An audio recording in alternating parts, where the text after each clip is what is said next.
This is how I make easy and delicious potato gratin. Bismillah. In a oven-proof dish, add garlic cloves, salt, cayenne pepper, thyme, oregano, pepper powder, cumin powder, dry parsley, and 1/4 cup of olive oil. Exact amount is listed in the end of the video. Bake it on 400 Fahrenheit for 5 to 8 minutes.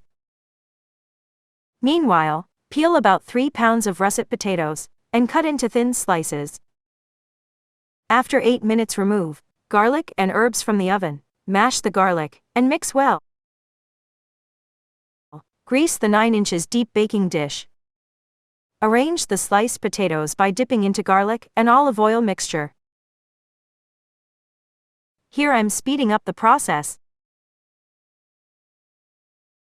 Lastly, brush or rub all the leftover garlic herbs mixture on top of the layers. Bake it on 400 Fahrenheit for 30 minutes. After 30 minutes, remove it from the oven. And, as you can see, it's completely cooked through. Sprinkle Parmesan cheese. Note: Halal Parmesan available at Trader Joe's. Little bit of parsley, optional. Enjoy with ketchup, gravy, or as is. Kindly hit the like button, and if you have any questions, please ask in comments below. After trying this recipe, kindly come back and let me know how it was. Enjoy. Thanks for watching.